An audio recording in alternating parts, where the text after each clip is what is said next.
Welcome back to the second session of Day 2 program. We have Dr. Aravind Kumar Chandran from IIT Madras. I welcome you, sir. Now I request Dr. Haris, Assistant Professor, Department of Physics and Nanotechnology, to introduce the speaker and chair this session. Over you to sir. Thank you, sir. So it's my privilege to introduce Dr. Aravind Kumar Chandran, working as an assistant professor in the Department of Chemical Engineering, IIT Madras. He plays a major role in the Solar Fuel Division and Indian Solar Energy Harvesting Center in IIT Madras. Dr. Aravind Kumar Chandran pursued his doctoral degree in Chemistry and Chemical Engineering in the Swiss Federal Institution Technology, Switzerland in the year 2013. And he has gained a postdoctoral experience from the Department of Chemistry, University of California, USA, and the joint fellow in the Berkeley National Laboratory, USA. He also played a adjunct faculty role in the National Center for Catalysis Research in the IIT Madras from December 2017. And he holds the patent in semiconductor electrode comprising of blocking layer in the year 2013. His field of research mainly covers the solar cell, solar water splitting, carbon dioxide detection, photoconductivity, and oxide semiconductors, and expert in the field of photoelectrochemistry, dye-sensitized solar cells, and atomic layer deposition, metal oxides, cyclovoltammetry, etc. And he has won many awards and honors, some of which includes the Anna University Gold Medal Award in the year 2017 and Prime Special Award for the Best Teaching in the year 2013, and a Swiss National Science Foundation grant in the year 2014, and a ALD Best Paper Award from Cambridge Nanotechnology, USA in 2014, and a Star Investigatorship Award in the year 2016. So with this, I welcome you, sir. So now I will hand over the session to Dr. Aravind Kumar Chandran. So please, sir. Thank you very much, Harish sir, for the elaborate and lengthy introduction. In fact, it saves a lot of my time. Thanks for that. Yeah, great, sir. Okay, I'll project my screen, and please do let me know if my screen is visible. No, sir. Now, is it visible, sir? Yes, sir. Great. Okay.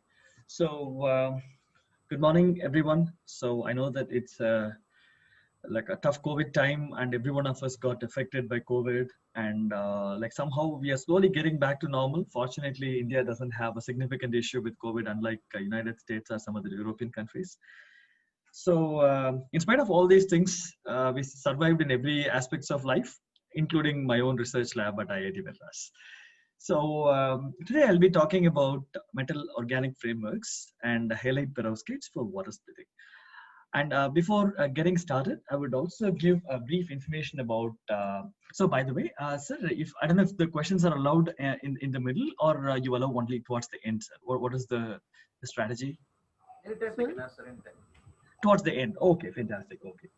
So when you see me exceeding the time, or if you see me a bit lethargic or something, you can just warn me, sir, so I can get energetic and talk more energetically. Great, thank you.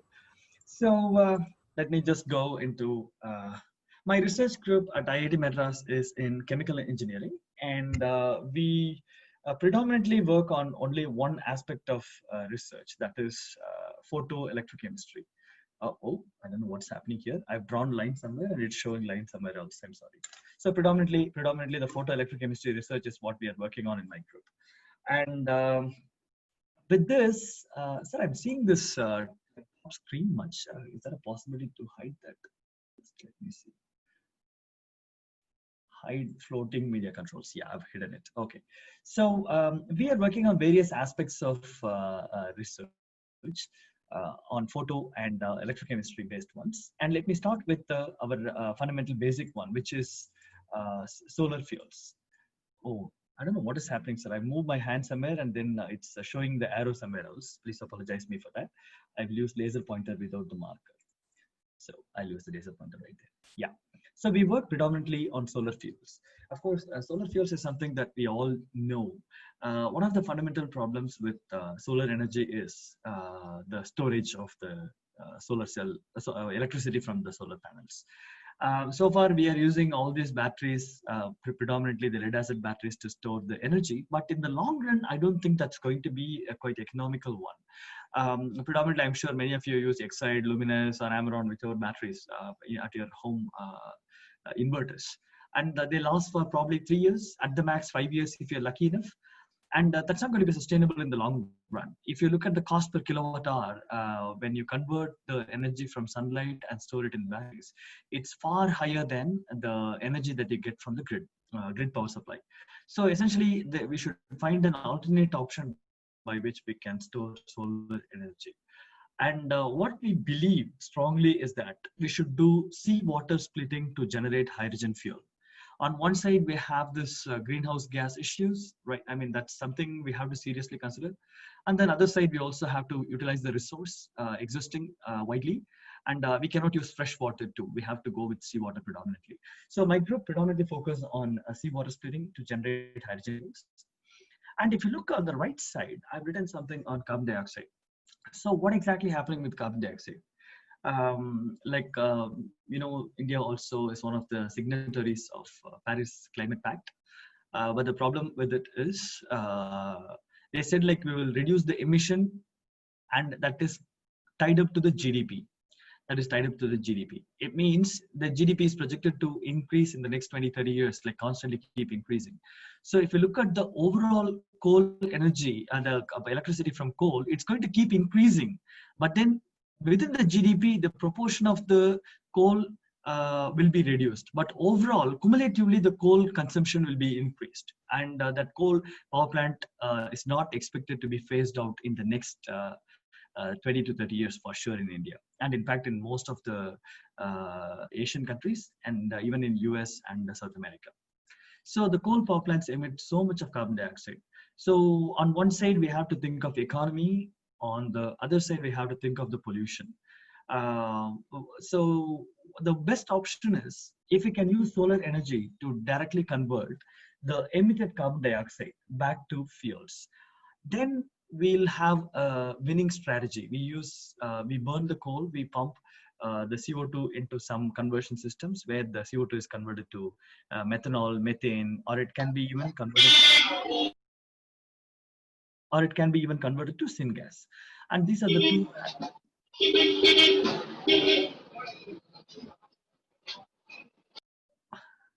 Okay, these are the two aspects of solar fuels we are working on. And we also work quite much on perovskite solar cells and light emitters. And in fact, this is my core expertise.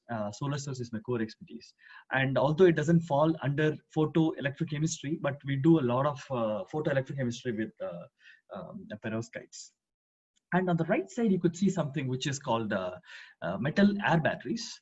And the metal air batteries is a kind of outcome of our water splitting. When you do water splitting, we generate hydrogen and oxygen. Whereas in the metal air batteries, we do the opposite reaction, which is conversion of oxygen back to OH minus. It's just an opposite reaction. So essentially, although it looks like there are like two completely independent topics, the fundamental chemistry that is underlying is the same. Actually, is exactly the same in almost all the cases. So the metal air batteries project is not about fundamentals. We are working in partnership with Ashok Leyland and also a few other companies who are lining up to participate, collaborate with us to make large area or high capacity packs for electric vehicles. And we have a huge presence in metal air batteries in my group. I'll go to the next slide. And so any research, we can be very ambitious, but money is one of the significant parameters deciding on what kind of research we can do. And fortunately, my group is very lucky in getting so much of grant. In the last 3.5 years, we have attracted nearly 9 crores worth of funding. And in fact, we have literally all the state-of-the-art facilities that you could imagine for photoelectrochemistry research in my group. And we are one of the largest groups. And I would like to thank all these funding agencies. Without them, I wouldn't be doing any good research. And money, motivation is alone not sufficient. Of course, great people are the greatest assets. And I do have a great bunch of excellent scientists with me, starting from postdoc PhDs all the way down to project associates. And they are the ones who are making everything happen. I generate idea, of course, at the beginning, and they also participate in generating idea. And every execution part is theirs. So I would like to thank everyone before even I start my research presentation. So without them, I wouldn't be standing in front of you or sitting in front of you and presenting this work. And we'll go to the research topic. The thing is, like we have, so our research strategy at IIT Madras is very simple. We do develop various catalysts, and it can be a catalyst for solar cells, it can be a catalyst, solar fuels, or it can be catalyst for batteries, anything. And we test them in photoelectrochemical devices, and then we'll see how they perform. And we try, if the performance is good, we try to understand why the performance is good. And if the performance or the stability is bad, we try to understand. In any case, we will do why. We will answer the question why they work like that. And so we work on various applications for this one, actually. So one is we work on solar fuels, as I said. We also work on microbial solar cells, where we try to torture microbes to get electrons out of it. Okay. So we use various high-end fundamental techniques, including time-resolved single photon counting. We use electrochemical impedance spectroscopy. Electrochemical impedance spectroscopy, although it's a common equipment, it's not a very critical one. We have PE loop tracer and scanning electrochemical microscope. So we use all of them to understand the fundamentals on why a device perform well, or why a photocatalyst perform well, or why a photocatalyst perform bad. And then we feed the loop back to the original design of materials. So this is our simple research strategy. Doesn't matter what type of research we do in our group, we follow this project. And what I'm going to talk today is about halide perovskites for water splitting. I'm sure all of you, almost all of you, are aware of what a halide perovskite is.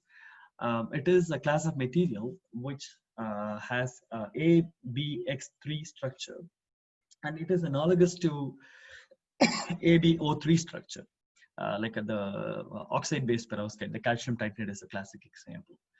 And which has like this ABX3 system. A is a +1 cation, B is a +2 cation, and X is the halides.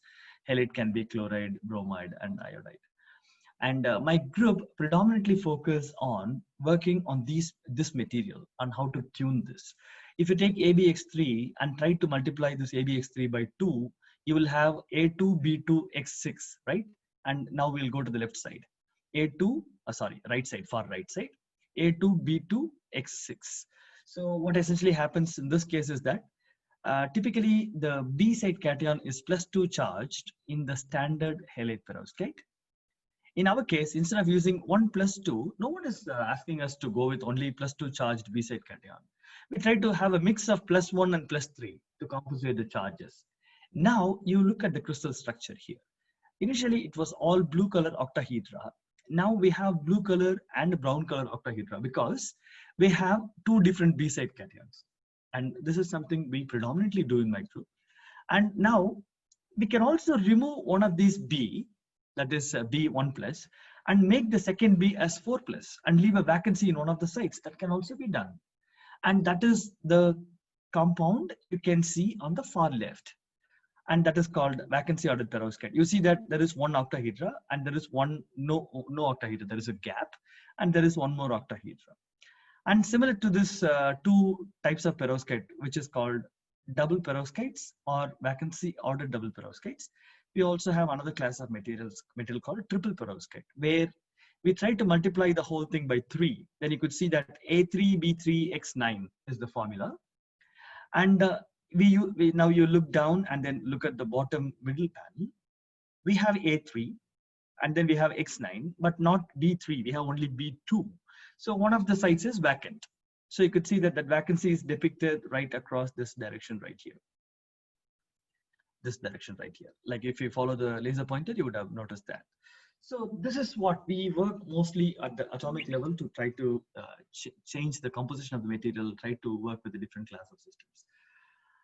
And most of the halide perovskites that you see are very well explored for solar cells. So I'll skip this slide right here. are well explored for solar cells, but the efficiency of those solar cells also have gone to nearly 25%. In fact, more than 25%. But the problem with those halide perovskites is they're not stable in the ambient condition.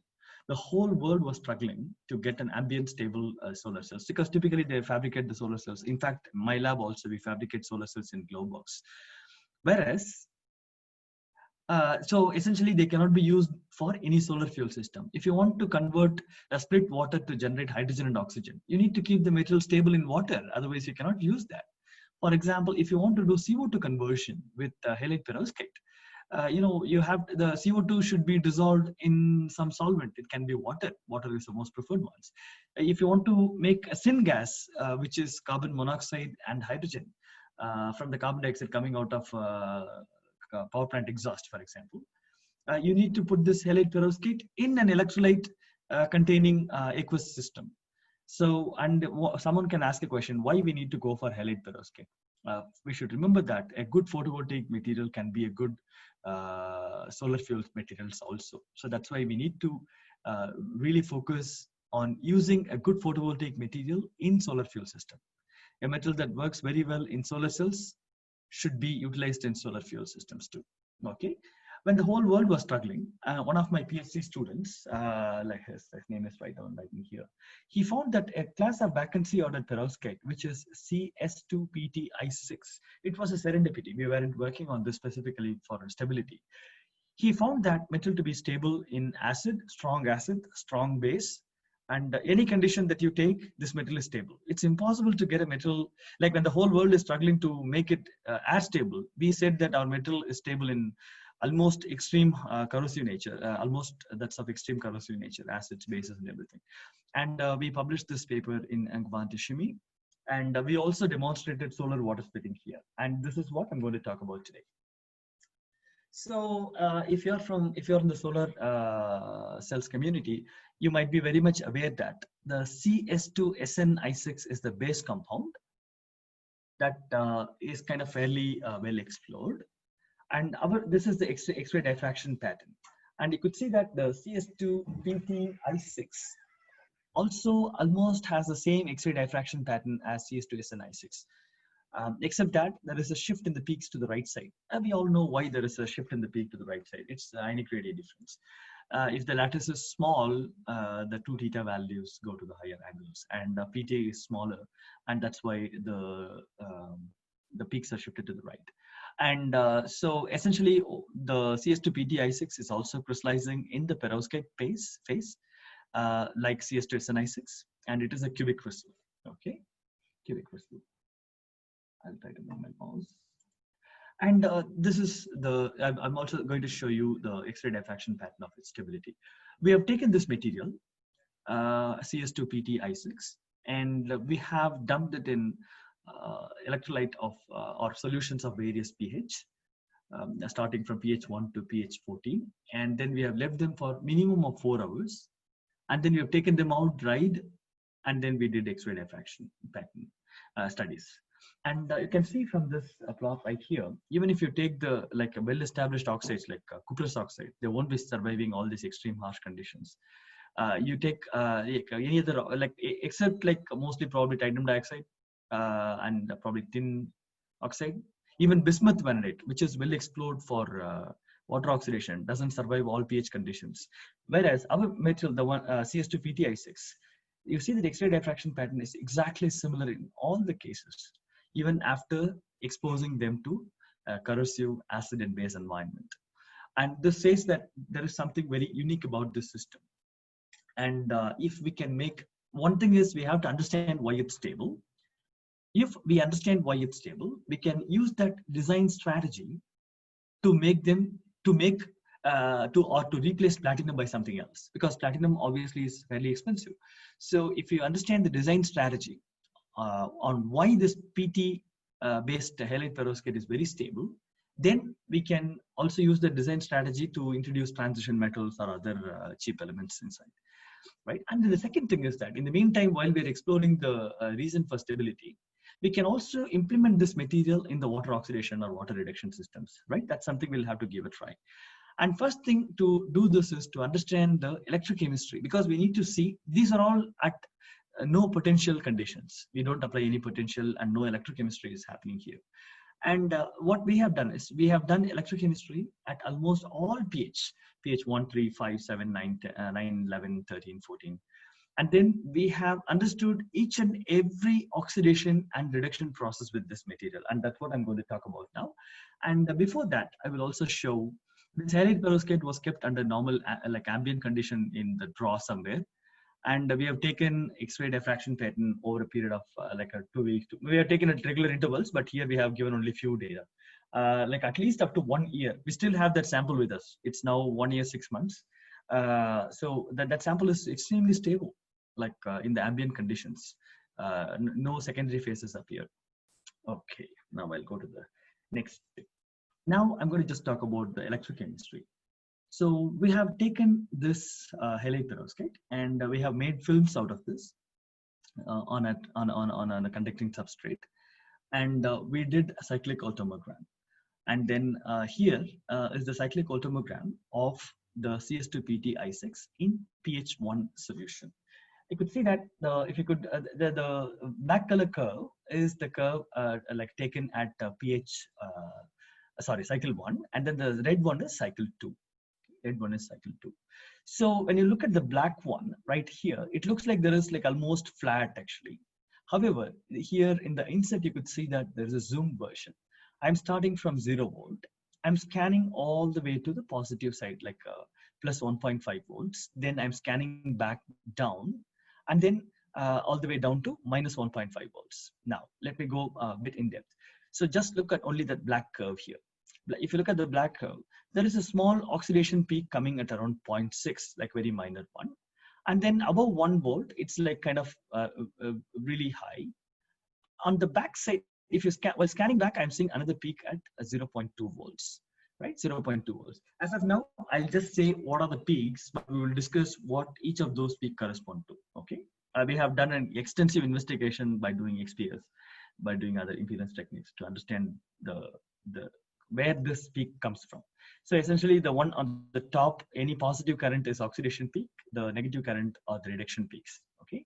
So after we scan from, like when you scan from 0 to 1.5, we see 2 peaks, one at 0.6 and one at like above 1 volt. And then while we scan back, we see another peak at 0.2. And then while we go to minus 1.5, now I go to the big one.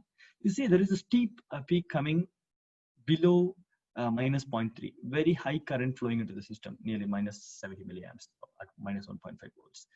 Now I scan back to 0. What happens now is there is a steep peak coming right here at around like around 0.3, 0.4, whatever. And then while we move back, similarly, we have a peak at around like again at 0.4. And there are more new peaks coming up. If you see the first and the second cycle, essentially they are very different. So one thing might be is metal is decomposed, and that's what I'm going to talk about now.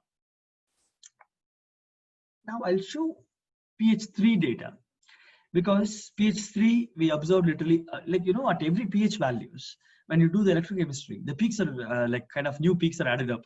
Whereas only at pH 3, we see almost all the peaks that appear at every other pH values. So we did like a thorough investigation at pH 3. Even at pH 3, if you look at the like cyclic automogram, we start at 0 volt. And when you go further, at 0.6 volt, we have a peak. And at around like above 1 volt, we have a peak. On scanning back, we have a peak at around 0.3. Similarly, a peak at around minus 0.5. And a steep peak down here. I'm going to explain all these peaks actually. So not by just with the figures. I know it will be too boring if we talk only about figures. So this is all what I want to do. I want you to remember the names here. Let's talk only about cycle 1. So position 1 is before I start the cyclic automogram. Position 2 is a peak at 0.6. Position 3 at above 1. Position 4 is the reverse scan and it's at 0.3. Position 5 is in the reduction peak. Position 6 and position 7. Anyway, these are the only, like 1 to 7 is what I'm going to talk now. Okay. Good. We'll start with this. This is the base material, crystal structure. This is the crystal structure. The middle panel you could see is the crystal structure. where this is a vacancy ordered perovskite. As I said, one of the octahedra is missing. So I've taken only like 5 octahedra just for clarity. The middle of the octahedra, we have platinum, and the corners of octahedra occupied by iodide. And so we have multiples of octahedra. And then the space between the octahedra is occupied by cesium. This is the standard crystal structure. Now, this is at position 1. Now I'm going to go to position 2 and just show the results. I'm not going to show the XPS data and all other in situ studies we have shown, but I'm going to only give you the conclusion. Okay. What happens at position 2? At 0.6 volt, what happens is the surface iodide, that is I minus anions, getting converted to I3 minus. This is a standard well-known like thing, right? At around 0.6 volts versus AgCl, the iodide gets oxidized to I3 minus, giving out electrons. In this case, what we found out is that when we did in situ studies, we found both I minus and I3 minus coming out. And we also figured out that the I3 minus is forming only at the surface of the material and not deep inside the metal. Let's say you have a 10 micron thick material, the only at the surface we are forming I3 minus. I've written I3 minus as I minus 1/3 charge. I minus 1/3 charge. And you could see that from the blue color, I've converted that to gray color. So blue color is I minus, the gray color is 1/3 of the charge. Gray color is 1/3 of the charge. And to balance the charges, the water also is absorbed onto the surface of the material. Water also is absorbed onto the material. Now, this is about 0.6, which is the peak, the origin of the peak, a positive current at the peak 2. Now, let's go to peak 3 and see what happens. Now, I'm scanning above like around 1.2 volts and see what happens. When I scan to 1.2 volts, what happens is that the oxidized I3 minus gets like pump the holes into the water to generate oxygen, actually, to generate oxygen. This is what is happening. I also have a band diagrams, which I'll come back in a bit, but I'll just show that. You see that from between the top right panel and then bottom right panel, you see that the first 2 octahedra on the left in both the cases are the same. The middle octahedra is also the same. Whereas on the right side, you see that the octahedra is regenerated like the original one. You see this octahedra right here. It is exactly similar to the original material, which means the holes present in this octahedra is pumped into the water to generate oxygen. And of course, we have the stoichiometry. I don't want to bore you with the stoichiometry right here.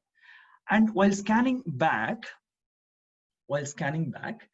it goes to the original condition. Because you said, like I've said, the peak 2 is iodide triiodide oxidation. This at 0.6, sorry, peak 2 is I minus to I3 minus.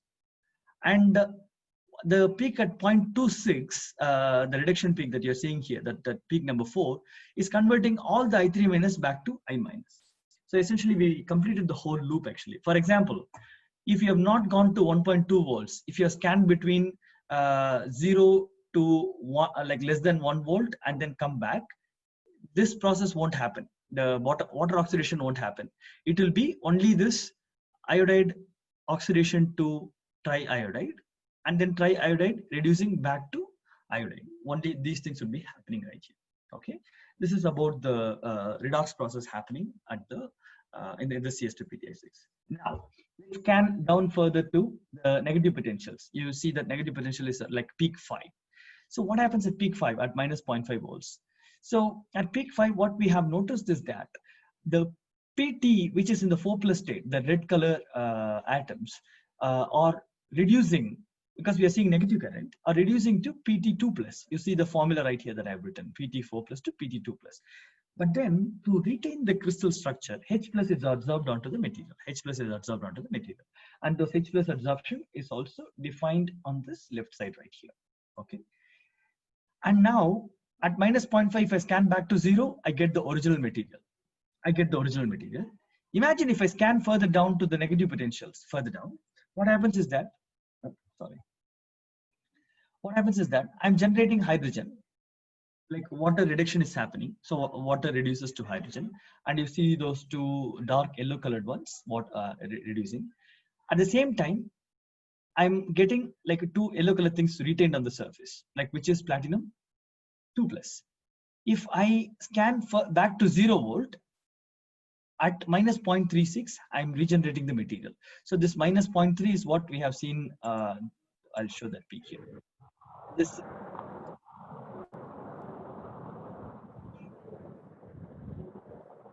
is there anything, sir? I'm hearing some sort of noise. Hope it's not a.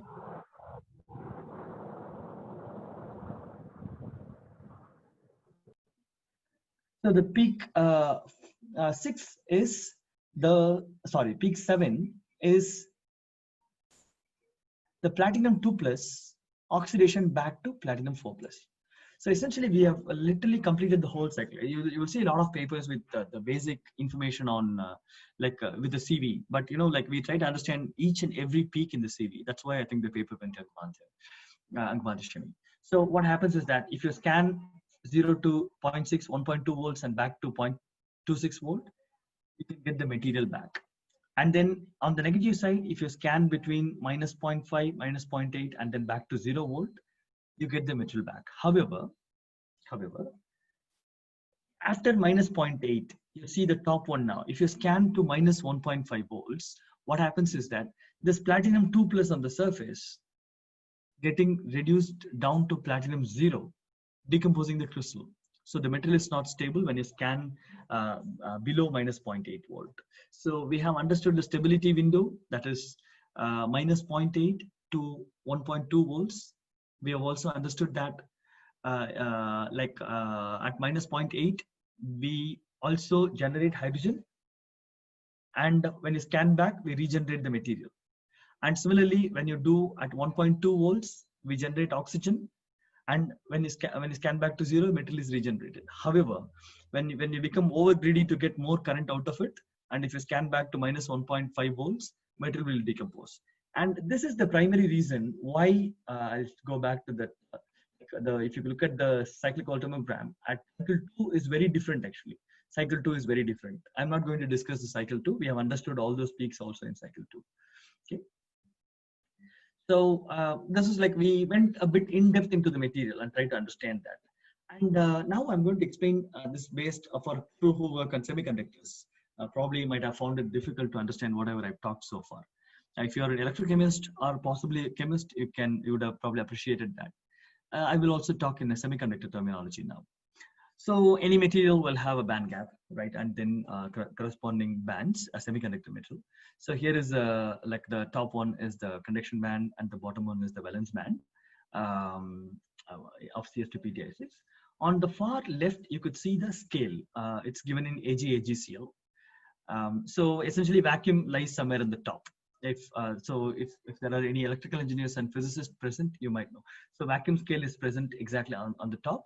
And at around minus 4.5 volts, we have nearly 0.2 volts versus AgCl. So the zero is nearly like minus 4.3 volt versus vacuum. If you want to think of in terms of vacuum scale. Anyway, just remember the vacuum is on the top. Vacuum scale is on the top. Now, and I also have given the blue shades with the water oxidation potential in green and water reduction potential in red. Water reduction to hydrogen, water oxidation to oxygen. And those hollow red color circles represent holes, and the solid red color filled solid red color circles are electrons. That's the terminology I'll be following throughout the whole context. Now, I'm going to use the same voltage that I've applied in the previous discussion on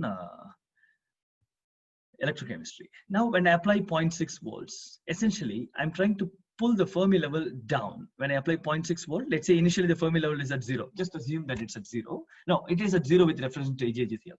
I'm trying to push the Fermi level down to 0.6 volts versus AgCl. What happens? The bands will bend down. And we know that the electrons will flow downhill, and then holes are more like a bubble in the water. They'll tend to go up. Now you could see that in the range where we have this band bending, alternatively called as space charge layer, we will have a significant proportion of holes present, and then electrons will move out of the surface. And I also have given a composition here. You see that it's become light gray here. what it means, I minus have become I minus 1 by 3. Or alternatively, you can also write it as 3I minus and I subscript 3 and 1 minus charge. You can also write it that way, whichever way you want. Right? This is what it has become. And this is the same explanation I have given previously. Now imagine after 0.6, I've also applied 1.2 volts in the electrochemistry, right? We discussed the crystal structure with 1.2 volts. I'm going to discuss that now. When I apply 1.2 volts, there are two things you will have to notice. One is that the depth of this band bending. You see that gray color at 0.6 volt is smaller, whereas the gray color here is far thicker here, which means the depletion happens deep into the material, and I call that as a deep depletion. And predominantly, lot of holes are accumulated on the surface, and electrons are washed out of the surface and go to the external contact. And these holes have sufficient energy now to do the water oxidation to oxygen. Water oxidation to oxygen. So this part summarizes whatever I have discussed in the previous slide. I'll show that one. Yeah, this side from CS2 PTI6 0.6 volt and then to 1.2 volts and then back to 0.26 volts. This summarizes the whole story. Now I'll go to the back side and then see when I scan to the negative potentials what happened. I'll explain that with the band diagram too. Now I'll go to the negative side. I have minus 0.5 volts, and what happens now? When I apply the negative potential, of course the band will bend down this way and not like this. Band will bend. Sorry, I'll use the word upwards. Band bend upwards. When bands bend upwards, you should also. Oh yeah, probably I mentioned something. The conduction band minimum is predominantly formed by platinum orbitals, whereas the valence band maximum is formed by halide orbitals. Cesium doesn't play a role in the valence band maximum or the conduction band minimum. Okay, so when I apply minus 0.5 volts, the band bends upward, and as I've said in the previous discussion, electrons are more like water flowing downhill, so they'll be pumped into the. So they just move down. It's water flowing downhill. So now it has enough energy. Water will flow downhill, and these electrons now will reduce platinum 4 plus to platinum 2 plus. And we observed a peak in the cyclic thermogram, which we made. And to balance the charge and to maintain the crystal structure, H plus is absorbed on the surface. And now, like on the other side, when you see the holes wash away from the surface because holes are more like a bubble. You cannot keep the bubble under the water unless you have some external force acting onto it. So bubbles will always tend to come out of water. It's more like that. So if you cannot try to push the hole down this way, holes will always come out and try to remain on the top. Okay. Now, this is at minus 0.5 volts. Now, when I scan to minus 0.8 volts, you see that bending moves up further. Bending moves up further actually. And analogous to the iodide, triiodide oxidation, you'd also see this reduction side here. This light gray one, width has increased when I scan to minus 0.8 volts. And you also see now the electrons have sufficient energy to reduce water from H plus to H2. This is about a band diagram for people who wants to who are from physics background or from material science background. So whatever I've talked in both the cases are fairly the same. So whatever I've talked is also only the conclusions of our results. I did not present any results except the CV. So we have a lot of XPS data, a lot of impedance, a lot other cyclic thermogram, a lot of the linear sweep voltammetry, and we used a precursor cyclic thermograms. So a lot of things are there. If you're interested, you can read our paper in Quant. There's a kind of nearly 40-page supplementary information with some of those results. And next thing is, we wanted to use this material for water reduction. Of course, application is always important when you try to develop a material. And we know this material is stable in acid, base, and it's also stable between minus 0.8 volt and plus 1.2 volts, right? So essentially what we have done is we use this material as an electrocatalyst for water reduction. And here is the linear sweep cyclic thermogram. We ran it for nearly 500 cycles actually here. So actually by the time we finished the paper, we had only 100 cycles, so we used that. So you see that the current of the current at around minus 0.8 volts is essentially the same throughout the entire like 100 cycles. So you could see they're fairly the same. Although there is a small reduction, we need to understand why it's reducing, but it's fairly the same. So nearly like 13 milliamps to 11 milliamps is what is the decrease. So no halide perovskite even sustained one single cycle. one single cycle actually. This CS2PTI6 survived for more than 100 cycles. In fact, we did up to 500 cycles, and it remains fairly stable without appearance of PT0. And no one cares about electrocatalysts, by the way. So this doesn't matter. So we wanted to do photoelectrocatalysis of water oxidation. And first, we need to know something. What is the color of the material? The color of the material is like, this is the absorption spectrum. You could see that the onset is nearly 950 nanometers, which means the metal is completely black. It is black material. So it essentially absorbs the entire sun spectrum, like visible light spectrum from the sun. So it's a fantastic semiconductor for a good application. It has a good stability in all the electrolyte medium, good stability in ambient. It also has a good visible light absorption property. This is a fairly rare combination, in fact. And we use this metal for water oxidation with this device architecture, where we could, something going on. Okay, where we have just made a device with this architecture shown right here. We have coated the CS2PTI6 on an FTO, not directly an FTO. We have an electron transport layer too.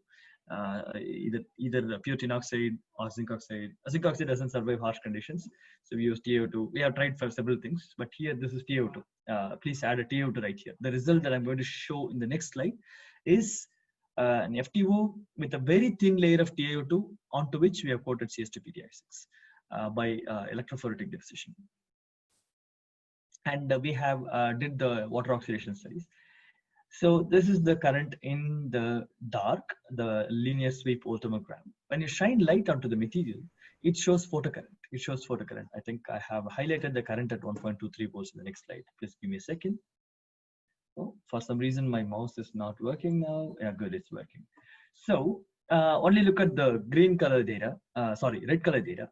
So the dark one is nearly 0 at 1.23 volts, which is in fact the water oxidation potential, whereas our metal is has nearly like 0.75, 0.8 milliamps per centimeter square.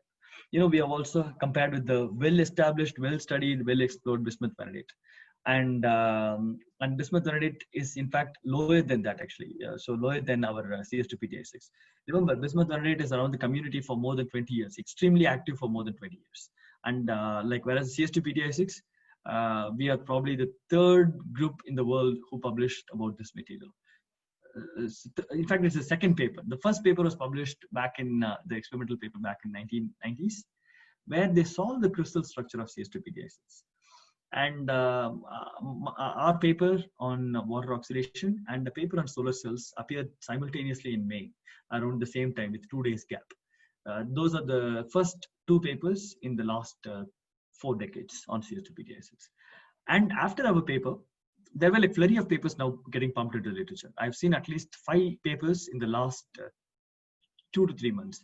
Yeah, I've reviewed a bunch of them too.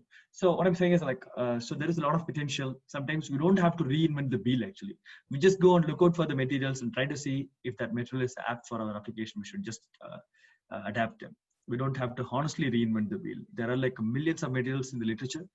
And the halide perovskites by itself was there in the literature for for almost like 70, 80 years before. Like even in fact in the 1870s, they've already described about this material, synthesized this material. But the problem is at the time X-ray crystallography was not really predominant, so they couldn't really give out the exact crystal structure. However, they've given the composition and everything.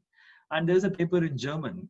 And we tried to not just look into the papers published in English. We tried to look at the paper published in Russian language and German language, and not other languages though. So what I found is there was a paper in German language. I don't remember something in German. I don't know how to pronounce that. And the paper was published in 1972 or 73. Again about the crystal structure of the material. So all we need to see is that we need to be extremely patient in looking at the literature published 10 years before, 20 years before, 30 years before, because most of us are aware of all the literature in the last 20 years, but there were a lot more things done even before. And one like a very surprising thing is that I've talked about what is called double perovskites. If you remember, I said ABX3, and then if you multiply that by 2, it's A2B-B-X6. And the old name of double perovskites is ellipsolytes. ellipsolytes, I guess, yeah, ellipsolytes. And if you search in SciFinder on double perovskite, first paper will probably come out in 2006 or something like that. But prior to that, people are using the different name for it. So although like someone searched for double perovskite and say ours is the first paper, but in reality, I think the first paper came in 1960s, 1970s in a different name. So metals community is pretty nice and pretty weird, and like we have a lot of opportunities to explore in the vacancy of the halide perovskites. And one thing I want to convey to you and the take-home message is this is the CS2PT I6 is the world's most stable halide perovskites to date, and I mean it. It's the world's most stable material.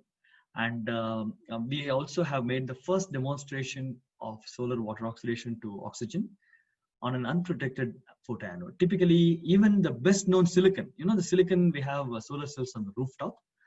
But if you put silicon under these conditions, either oxidation or reduction conditions, silicon will fail beautifully. Silicon will oxidize to silicon oxide in no time. They use a pinhole-free TiO2 layer on the top of silicon, doped silicon, if you want to use that for water oxidation. Whereas here, I say that you don't need that protection layer at all. If the protection layer breaks in the silicon device, the device will be dead. Here we don't have that protection layer. Okay, so that is the most important thing. My group is also very actively exploring RB2, K2, PTI6. We also have a paper submitted recently. So I hope I get another chance to discuss with scientific community soon on that. And so the next part, do I have time, Harisha, Navneetan sir, Sindhil sir? How much time do I have? I can go to the next topic, in fact. So we have 10 more minutes, sir. We have time, sir. Okay, fantastic. So how many minutes, sir, please? So around 10 more minutes. 10 more. Okay, fantastic. Okay. I'll go with that. Okay. This is also one of our recent papers on, this is just an advertisement, so you can ignore this. I'll go to the next topic. So this is about metal organic frameworks. As I've said in one of the first slides, my research group works on developing materials and apply them to application, learn from the performance or stability, and then try to redesign the material. And one of those materials is metal organic frameworks.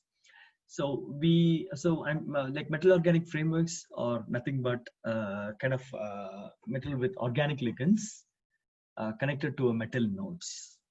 So it can be a 3-dimensional material if the ligand is multidentate, and they give porous system. The ligand can be as simple as the terephthalic acid shown right here. So metal organic frameworks are essentially porous materials formed by a network of organic ligands and metal nodes. It can be 3-dimensional material. You can make a 2-dimensional material also, and you can still retain the porosity. And what is the advantage of this material? That's what I'm going to talk quickly next. Like many of you know, the dye-sensitized solar cell or quantum dot sensitized solar cell. So where the stability of the quantum dots or the dyes on the top of the electron transport layer is the biggest issue, right? And also the tuning the absorption property is like you will have to really do too many things. Here, you will have beautiful option. One is either you can select a ligand which is already absorbing light, right? So this is the sun spectrum here, just for your reference. So change the ligand. For example, terephthalic acid is not a visible light absorber.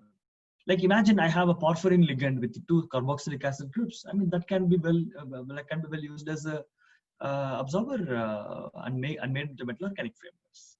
And you can also do it more like a coordination complex where the metal and ligand forms a bond, and then it will give visible light absorption property. For example, if you use a transparent ligand like let's say amino dicarboxylic acid or something like that, or pyridine based ones, then you can couple it with the metal, and then there will be a metal to ligand charge transfer based absorption can happen, or it can be a ligand centered absorption. So this is a beautiful like a metal. There's a lot of opportunity to play around. That's what it says essentially. And the thing is that you don't have to change the crystal structure. So I'll go to the next slide and I'll explain that. So for example, you can introduce those. This is porphyrin based ones where these are typically ligand centered. The top the top two, and then, like in fact all four are pyrenes or perylines or porphyrin or phthalocyanine. This is porphyrin, this is phthalocyanine. All of them observe visible light. All of them observe visible light. If you try to introduce some functionalities to it, let's say carboxylic acid, then you can make a metal organic frameworks out of that. And this is an example of a metal organic framework, which is made by using the porphyrin network. Porphyrin is just nothing but the component in the chlorophyll. Here, this is anyway the synthetic system. This is a porphyrin system, and you introduce they introduce 4 carboxylic acid groups on the like 4 sites, and combine that with a zirconium cluster Zr6O6, and you form a material like this onto the left side, metal like this onto the left side. So, so if you're not used to the crystal structure, I can just guide you through. The red color and then the light blue color system is Zr06 cluster. This is Zr06 cluster, whereas the gray and other things are the porphyrin molecules. And the white space here, these are the pores. These are the pores in the system. Okay, these are the pores in the system. And I'm showing just the X-ray diffraction pattern of this. This is perfectly like a crystalline material. And so here, just this is the absorption and emission spectra of the ligand alone, and not the morph. Ligand alone.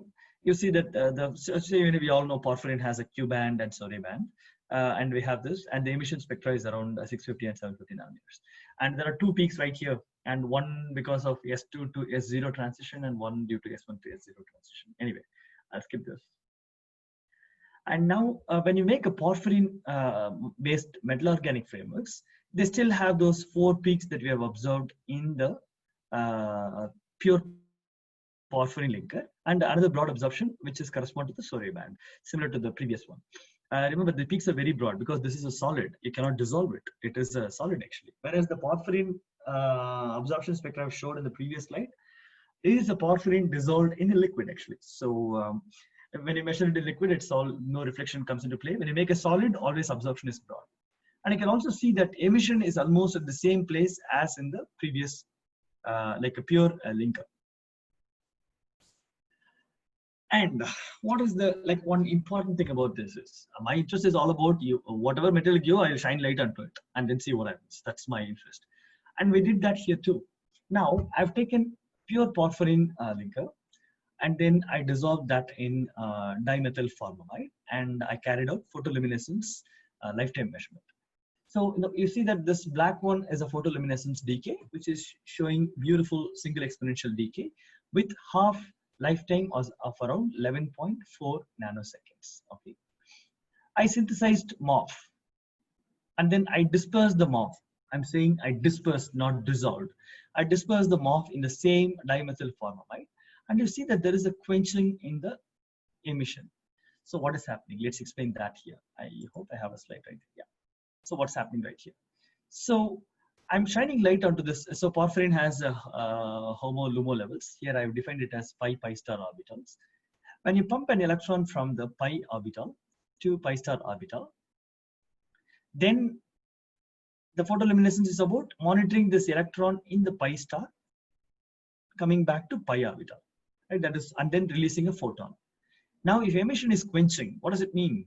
All the long-lived electrons in the pi star orbital gets pumped into the metal cluster, and this is what is depicted here. When you shine light, what is happening is the electrons in the excited state of the ligand, that is the porphyrin linker, in its pi star orbitals, gets pumped into the metal nodes.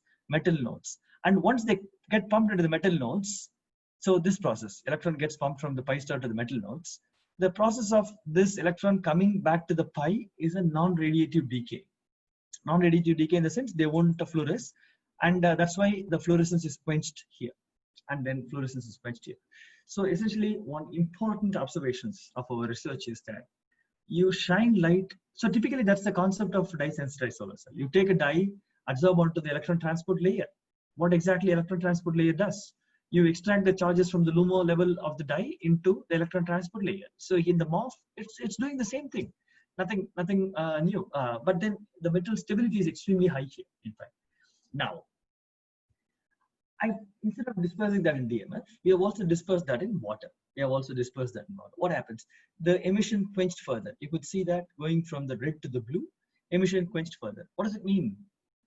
The electrons which are the holes which are present in the valence band is oxidizing water, and that's why those holes are not available for the recombination of electron from the LUMO to the HOMO level or pi star to the pi orbitals to fluoresce. That's why it's quenching. So we've understood the fundamental mechanism, like in terms of kinetics, that the electrons and holes generated in the porphyrin ligand can be injected. If you have water, if you have electrons will be injected into the zirconium nodes, and the holes present in the oxidized species, if you're a chemist, the positive charge gets pumped into the water present inside the pores to generate oxygen. And we have detected all those things. We did all those experiments, which I'm not showing here. Okay, but these are classic metal organic frameworks. The fundamental problem with any metal organic frameworks is the following. I think this is something. I'm sorry, I'm just getting a call. I just hang up the call. Just a second.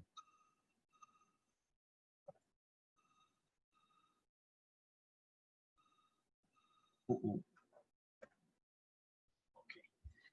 I'm back. So what exactly happening here is, once you shine a light onto a material, electrons go from the ligand to the metal node. And when you want to make a solar cell, what we want, this electron needs to be conducted to the external contact, which means this electron has to go to the next ligand and then go to the next metal, go to the next ligand until it goes to the external contact. Whereas here, as I've said in one of the previous discussions, electrons are more like going downhill. They water flowing downhill. So electrons will go from pi star to the metal node, but they will not go back up unless you provide some energy. So obviously metals will act as a electron sink and ligands act as a hole sink. So the conductivity is the biggest issue. Metal is a fantastic optoelectronic material, but the conductivity is the biggest issue. So what we have to do is bring this metal orbital very close to the pi star orbital, or bring the pi star orbital close to the metal orbital. How to do this? So people have tried various things, guys. You know, this is the one-dimensional conduction. So here is a metal organic framework. This is like based on terephthalic acid, so we don't have a visible absorption. What they've done is, you see this one octahedra I've shown here. They form, like I've taken only one octahedra right here and then giving it in another direction. Like this octahedra is perpendicular to the plane of the screen. Whereas now I cut this and then I let it lie down on the screen, and that's what is shown in here. You see that there is metal oxygen cluster in one dimension. So, you know, like you see the advantages of this metal. Instead of isolated metal node, if you can make a one-dimensional metal node, like in this case, so now what happens if the ligand is here, the terephthalic acid ligand is here, also on the other side. So this is what it is. So you take this metal node, and then I've drawn like two different carboxylic acids. That's what I've drawn here. So if your ligand is, let's say, visible light absorbing, it can pump the electrons into the metal node, and that electrons can be conducted through this metal node and go to the external contact. It's a one-dimensional conduction. This is one strategy. Another strategy. So this is an example with porphyrin. This is something that we also have synthesized in our lab. We are working on it. So instead of terephthalic acid, we have taken the same porphyrin ligand, and then we have made with iron oxy cluster. Here you see that the orange ones are iron Fe2 plus or Fe3 plus. We have a mix of them, in fact. And then we have oxygen. So you see that Fe oxy cluster is connecting in one dimension. So we have one-dimensional conduction across. Okay, this is one strategy. Now, like for example, I shine light onto this porphyrin ligand. The electrons will be pumped into the metal node, and then iron oxy cluster will be responsible for the charge conduction through the iron oxy cluster, one-dimensional node. Now, there are ways by which you can also, I'll skip this. You can make a two-dimensional, anyway, by the way, we also made solar cells with it, and then solar cells are working. Performance are very low, but we have to start somewhere. We cannot get 20% right on day one. So we are getting photovoltaic performance with this material, yet to publish them. There are also possibilities where you can make two-dimensional metal organic frameworks. So one thing is, you have to remember, When you use carboxylic acid in the functional group as a functional group, typically they won't have a good orbital overlap with metal nodes for conduction. So we can also change this to a pyridyl group. If you go to the pyridyl group, you'll make a two-dimensional morph like this. So the conduction now will happen across the two dimension, but between planes they don't conduct. I'll say why. So this is the one chain of like a porphyrin, like this tetrapyridyl porphyrin with copper nodes. But between two chains, there is no overlap. Like for example, graphene sheets have an overlap of 5 pz orbitals of one carbon to the pz orbitals of other carbon in the next sheet. That's why they conduct charges. Whereas no such overlap happens here. So because this is a zigzag structure, you see porphyrin here and then copper node here. So the porphyrins are in zigzag mode actually. So they don't conduct charges in fact. So it can conduct only in 2 dimension. So I'll skip this. The strategy is to make a 3-dimensional conductor. So how to make a 3-dimensional conductor? So one of the good ways is replace carboxylic acid, replace. So we can also learn the story from quantum dots, lead sulfide, cadmium selenide, cadmium sulfide based ones. So if you can look at there, I'll probably go to the next thing here. If you look at there, look at that one. If you take FeS2, like iron sulfide, or cobalt sulfide, nickel sulfide, the orbitals of nickel overlaps very well with sulfur orbitals. Similarly, Ti or titanium sulfide, Ti orbitals overlap very well with the sulfide. So do with the lead, so do with bismuth, with antimony, with every material. Right? Essentially, all the metals have a good overlap. So what does it say? Replace the functional group from carboxylic acid or pyridines to sulfur. So we have tried that with thiophenol, dithiophenol, and I think I didn't put the crystal structure. This is a strategy. I think I planned exactly for 60 minutes with 60 slides. We have made lead-based metal organic frameworks, and that seem to be very stable in various conditions, and that's also semi-conducting, and it is also acting as a good photo detector actually. So the conclusion is the materials world is kind of fairly unlimited. It's more about how to make the right combinations to make the metal appropriate for a given application matters. And in our group, we extensively work on halide perovskites, both single standard ABX3, double perovskites, back and shaded perovskites, triple perovskites. And we also work quite extensively on metal organic frameworks, especially with the thiols and carboxylic acids. Pyridyl, we kind of abandoned that because it was going nowhere. And with that, I'd like to thank you very much for your attention. I'd like to take any questions. Thanks. Thank you, sir. So now the session is open for the discussion. Participant can unmute their mic and can raise their questions.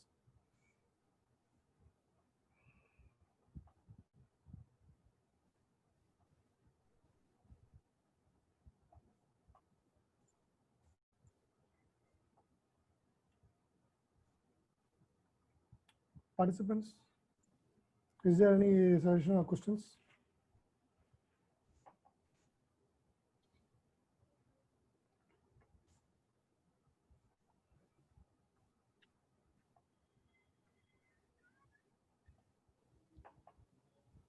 Hi, Aravind. Hi, Devabrata. Nice talking to you after a long time. Yeah, how are you doing? Yes, just going on. Great, excellent. Yeah, thank you for the excellent talk. So just I want to know, this is not like a question. So you prepare the TI to protect like layer now. So how did you prepare this layer, like a thin, on the FTO, you coated TI to thin layer, you told me. Yeah, we use various techniques actually. So the titanium chloride treatment is one of the easiest way. Like we our spray pyrolysis, we use various techniques. In fact, titanium chloride is the best way, but if we increase, we have to do low concentration of titanium chloride based treatment. It's a standard DSSC strategy. So where they do make 40 millimolar titanium chloride solution at 70 degrees Celsius for at 75 degrees for 30 minutes. Then you get like really like a 5 nanometer layer. Then we do it second time again. We do like multiple times until we passivate the FTO completely. Then we deposit at CS2PTI6. And there are some, when you try to increase the concentration beyond 40 millimolar, and let's say if you go to 100 millimolar, you form a big particles and they won't be a nice thin layer actually. Yes, because TiCl4, it is a highly absorbed water molecule from the atmosphere. Yes? Yeah. Yeah. So you did So with low temperature, I think, or in the room temperature, is it not possible na, for TiC? no. Like the way we prepare the TiCl4 chloride solution is the following. First, we make a 2 molar stock solution, and the way we do is we freeze the, like, we know when you get like 500 ml TiCl4, we don't store TiCl4 at all. When you open the bottle, we use it in one go.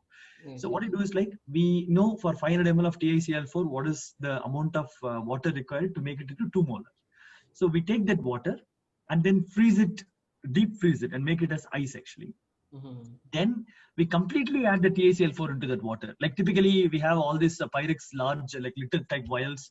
We put it in the freezer, and once we have those frozen water, we add slowly the TiCl4. By the time we finish adding the 500 ml, the water which is at minus 18 degrees Celsius comes to like nearly 20 degrees Celsius actually. Then we store the 22 molar solution in freezer all the time. Whenever we want to make deposition, we take the 2 molar stock and then we convert that to 40 millimolar. Then we heat it to 75 degrees Celsius for deposition of tea. Then it's very stable. To make the crystalline tea. Exactly. Yes. Okay, that is the tics actually. Okay, thank you. Yeah. Those are like very fine things that typically people don't write in papers. Sorry, like I've also not written in a few of my papers. No, once I tried, then I faced some difficulties. That's why. Yeah. I think making TiCl4 solution requires a bit of expertise actually. Yes. You cannot do in the environment, normal environment. That is the thing. Lot of smoke and TiO2 vapor will come immediately. Yeah. First time I did, students were really scared actually. We'll turn the fume hood to its maximum capacity, and then we have to add it slowly. It's a bit of trick. It will be fuming still, but after you completely add the TiCl4, all will be done. So once you make 2 molar solution, there will be no fumes, nothing. Yeah. Okay. Thank you. Yeah. Okay, Debra. I hope students are back after COVID lockdown. Yeah, slowly, not fully, but 50% student already came back. Oh, okay. That's nice to know. Okay. Excellent. Yeah. So there's a question from, I don't know how to pronounce your name. I'll say Lakshmi. Is there any software or simulator available to check metal performance? So I'm an experimentalist. I think typically simulation and experimental people have 2 different views. Simulation people think simulations are the best, experimental, and they hate experiments, or they think experiments are too easy. And I think the other way around. I think simulation people don't do a proper job. They can assume anything and get whatever you want. So I prefer experiments. So a priori, if you don't know any information about material, it's very difficult, I would say. And the next question is, so thank you, Palina, for your suggestion, for your comments. And let me go to Mr. Ajay Pratap Singh's comment. Does the CS2PTI6 perovskite like stability has phoric athletic properties for water treatment? Yes, I think we explored that. Hello? We are working on few manuscripts. Hello. Yes. Yeah. Can I ask a question, sir? Sir, may I know your name? Like probably start with your name. Ashok Behra. Oh yes, please, sir. Yes, sir. My question is that, sir, nice lecture, but it's not my area. Okay. But actually, I am being a medicinal chemist. I think in the drug design and drug delivery. Sir, I'm sorry. I think I couldn't hear your voice properly. There is a kind of break in the voice. If you don't mind, could you please repeat what you have asked? Yeah. Actually, I'm basically a medicinal chemist. So medicinal chemist. Okay. Yeah. So I think and watch molecules in the drug discovery part. So your area is typically in the solar cell and that battery and that kind of area. Yeah. And most of the lectures are designed like this. So my question: how could I learn from your part that how could I utilize this knowledge in my drug designing? So what is your suggestion that how could I use, because you are also using the same like PDT photodynamic therapy, that cage is there, then that molecule which absorbs the energy, you are also utilizing. So what is your thinking that how could one utilize this in the drug designing? Have you tried your molecules to send to some medicinal chemist or biological part that to screen, and whether you have done that the molecules are biodegradable or not, whether can you use this as a drug or not? Okay. So, sir, I think I will take I will answer it in two different parts. One is that the information that I know about medicinal chemistry is far limited than what you know. So I think since I've given an introduction, you will be able to connect these two dots properly. And I'll go to the next one. With my knowledge, what I have, the photodynamic therapy that you talked about to generate singlet oxygen, like that's one of the porphyrin molecules or one of the well-known well-known systems for photodynamic therapy, right? So in my group, we recently started to try to analyze the ability of these materials to generate singlet oxygen. However, this is just about the very basic property. We have not put that into any biosystem yet. However, we are working on these materials with microbes and non-photosynthetic. It's not related to medicinal chemistry, but it's related to microbial catalysis. So there are many microbes which does a selective conversion of some reactant A to product B, and but then they require energy or electrons from somewhere, and we are providing the electrons through these medium, like the Halide perovskite, for example. We are providing through this medium. We are working on that. However, sir, my question is that have you tried for the biodegradability study if it has been given to or any cell line, have you tried the toxicity? No, sir, not yet. We have not. So I'll suggest you, because it's a good area. So if it works, anything, because I do have some. Whenever I read any article, I got knowledge. So I'll share with you, because if you I note down your email ID, because if you can suggest, then I can provide you some knowledge that it can be worked. Okay, thanks for the suggestions. Definitely. Because it is there. If you do the biodegradability study, then if you can perform the cell line study and if some energy is stored, so we can deliver drug targeting. Sure. Yeah, so, and one thing I find is that learning biology is like a kind of the opposite side of my expertise. So anyway, I'm starting to learn all these things. No, sir. But your part is also just opposite to my part. I think we have to connect the two things. Great. Thanks for your suggestions, sir. Okay, sir. Thank you, sir. Great. And there's a question from Mr. Sandeep. Thanks for your comment, sir. Fused combination of CS2PTI6 with other advanced material. We do have a recent paper submitted. We have a combination of bismuth vanillate to absorb light onto the 520 nanometers, and CS2PTI6. It's a tandem absorber, and we did prove the water oxidation when you have a combination is far better than any of these independent ones, either bismuth vanillate or CS2PTI6. We did prove that, yes. And the paper is submitted. Anyway, hope I get another chance to talk sometime about it once it's published. I hope that answered your question, Mr. Sandeep. Thank you, sir. If there is no more questions, so I will once again I will thank Dr. Aravind Kumar Chandran for the nice and innovative presentation. And now we'll hand over the session to the Dr. Sendil. Thank you, sir. Sir, thank you, sir. Aravind Kumar Chandran, sir. Very excellent and wonderful talk. Thank you very much. Thank you. And again, we will meet in some other occasions, and thank you so much. And the participants, we will close the sessions and we will meet at again 1:40. Please log in again. Thank you. Thank you very much, sir. Thank you, sir. Thank you. Thank you, sir. Thank you, sir. Bye-bye.